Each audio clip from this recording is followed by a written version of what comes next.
mucho se habla de los escogidos de Dios, pero la pregunta es, ¿quiénes son realmente los escogidos de Dios? Cuando le hago esta pregunta a los cristianos, muchos aluden, ¿cierto?, a que ese tipo de cosas solamente Dios las sabe, que es uno de los misterios de Dios, y otros aluden a uno de los pasajes bíblicos en donde Isaías dice, le dice al pueblo de Israel, por ejemplo, que los pensamientos de ellos, del pueblo de Israel, no son los pensamientos de Dios. Como diciendo, no pueden adivinar los pensamientos de Dios. Sin embargo, el profeta Isaías, cuando le dice eso al pueblo de Israel, no se lo dice a gente que estaba en sintonía con las cosas de Dios, por decirlo de alguna manera, sino que se lo dice a un pueblo que en ese momento estaba cayendo en la idolatría, o mejor dicho, llevaba años, llevaba siglos cayendo en idolatría.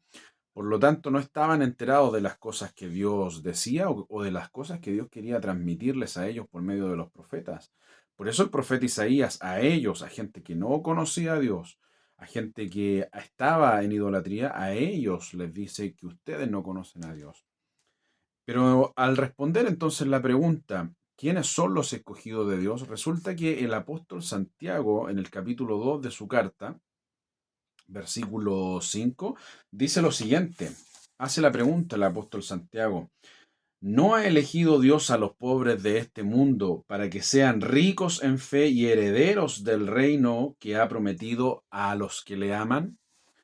Es una pregunta que hace el apóstol Santiago y es una pregunta como queriendo decir, ¿cierto? ¿Que acaso la iglesia no sabía que Dios había escogido a los pobres para dos cosas, para que fueran ricos en fe y además para que fueran herederos del reino que Dios había prometido, es decir, para que fueran salvos? Está hablando de salvación, está hablando de la eternidad. Esa es la herencia del reino de Dios. Por lo tanto, Santiago pregunta extrañado, ¿cierto? ¿Acaso no saben? ¿Por qué deberían saberlo? Pues simplemente porque Jesús ya lo había anunciado. Jesús responde a esta pregunta en más de una oportunidad en la Biblia. Por ejemplo, en el Evangelio de Lucas, capítulo 4, versículo 18, dice claramente que, bueno, Jesús hace su primera aparición como Mesías y en una sinagoga en Nazaret, y allí lee el libro del profeta Isaías diciendo, el Espíritu del Señor está sobre mí por cuanto me ha ungido para dar buenas nuevas a los pobres. La palabra evangelio se traduce al español como buenas nuevas. Por lo tanto, el profeta Isaías, esto aparece en el libro del profeta Isaías, capítulo 29, versículos 18 y 19, el profeta Isaías ya había dicho que el Evangelio, es decir, que las buenas nuevas serían anunciadas a los pobres. Y esa palabra pobre era literal, tanto en la versión en griego que tenemos de los Evangelios, como también en el libro del profeta Isaías. Eran pobres literalmente, no está hablando de pobres en el espíritu, aquí tampoco lo menciona Jesús.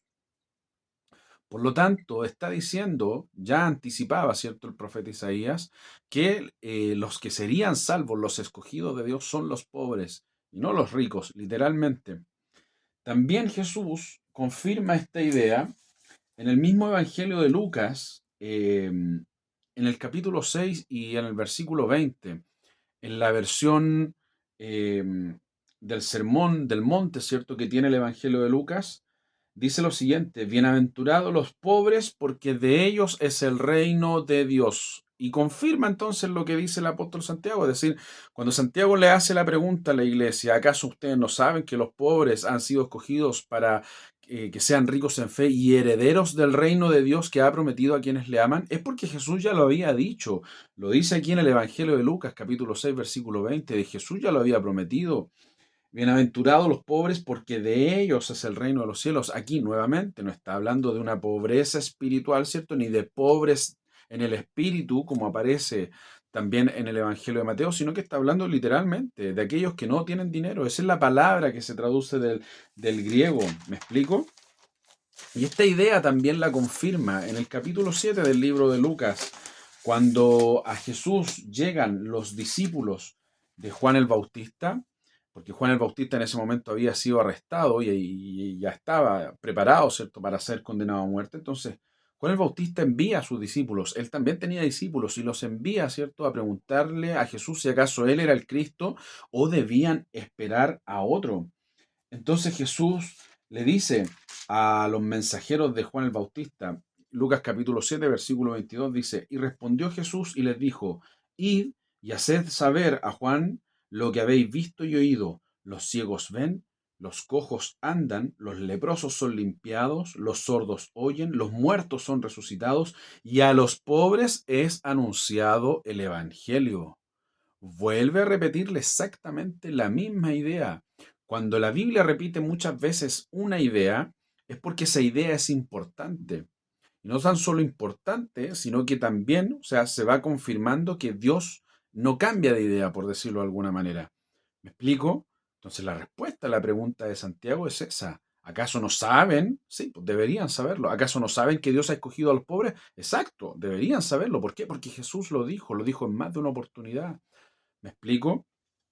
Ahora, la pregunta que queda entonces, ¿qué pasaría si un rico desea ser salvo? Eso lo vamos a ver en otro video el día de mañana, en este mismo post. Nos vemos entonces. Mi nombre es Ismael Vidal y esto ha sido El Canuto Compañero. Bendiciones.